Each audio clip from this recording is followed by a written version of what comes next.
Sukuna é o verdadeiro herói do arco de Shibuya em Jujutsu Kaisen, e eu posso provar. Olá, eu sou o Rafael e o Sukuna é o maior vilão de Jujutsu Kaisen. Eu diria até que é o vilão principal agora que o Kenjaku morreu, mas eu tenho alguns argumentos para provar que sem Sukuna o arco de Shibuya seria muito pior. Mas antes, já deixa o seu like e se inscreve, assim você está dizendo pro YouTube que meu conteúdo é legal para você. Mas enfim, após o selamento de Gojo, algumas coisas aconteceram. Por exemplo, Jogo e Mahito se separaram enquanto Mahito estava atrás de Itadori, se eu bem não me engano. E o jogo foi atrás do herdeiro do Sukuna, que estavam com aquelas duas garotas que queriam trazer o Sukuna de volta. Mas enfim, nisso o Sukuna aparece e mata as duas garotas, eliminando assim duas vilãs em potencial. Isso tudo, Sukuna e o jogo lutam, e só lembrando que o jogo é conhecido por ser a maldição com maior poder destrutivo entre as três, no caso Mahito, Hanami e Jogo. E o Sukuna derrotou e eliminou o jogo, que poderia ser um problema maior para os outros feiticeiros caso eles se encontrassem, visto que ele queimou Nanami, Maki e uma galera aí. Ou seja, só sobrou o Mahito e 3 maldições de nível especial.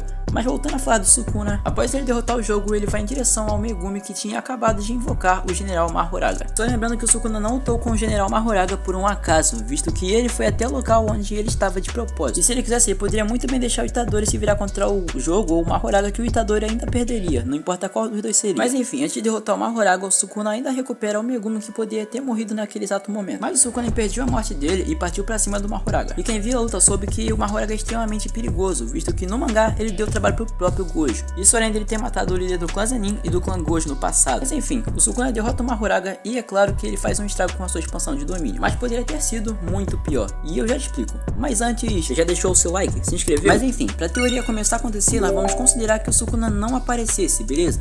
Pro começo de conversa, vamos considerar que o Itadori não se encontraria com o jogo, visto que ele e o Mahito estavam tentando se encontrar com o Itadori, só que por motivos diferentes. Enquanto o jogo queria trazer o Sukuna de volta, o Mahito queria apenas matar o Itadori. E eu tô considerando o jogo e o Itadori não se encontrarem, porque se isso acontecer, a vinda do Sukuna seria inevitável. Mas enfim, sem o Sukuna ainda teria um jogo, o Mahito que estavam caçando, o Itadori e o Mahoraga solto, visto que o Megumi tinha invocado ele, não teria ninguém pra pará-lo. E só lembrando, todas essas maldições que eu falei são classe especial. Talvez o Itadori tenha muita chance de vencer o Mahito, mas se o Mahito se unisse ao jogo, eles poderiam fazer um estrago muito maior.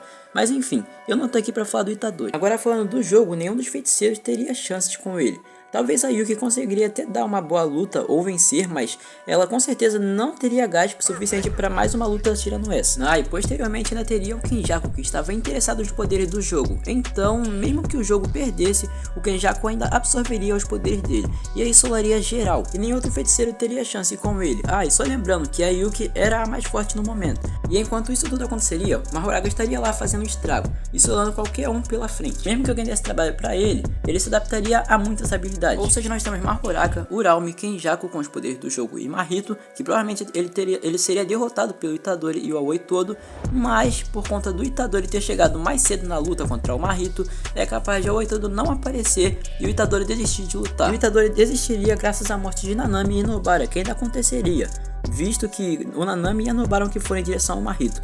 Então o Itadori provavelmente morreria, ou simplesmente aconteceria a mesma coisa que aconteceu no anime, o Aoi todo chegando bem na horinha certa e conseguindo solar o Mahito, fazendo assim com que ele seja absorvido pelo Kenjaku no final. Mas de qualquer forma, os vilões ainda teriam vantagem. Mas de qualquer forma, o Mahoraga ainda estaria em Shibuya, e talvez, muito talvez, Kenjaku tentaria absorver o Mahoraga. Ou seja, de qualquer forma, os vilões estariam muito mais fortes que os feiticeiros, e os feiticeiros muito provavelmente perderiam. Na verdade, não tem nenhuma chance deles vencerem.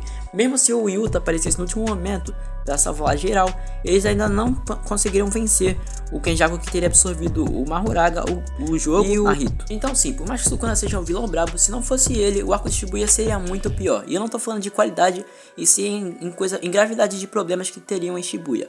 Mas enfim, esse foi o vídeo. Deixa o like e se inscreve se tu curtiu. Valeu e até a próxima. Fui!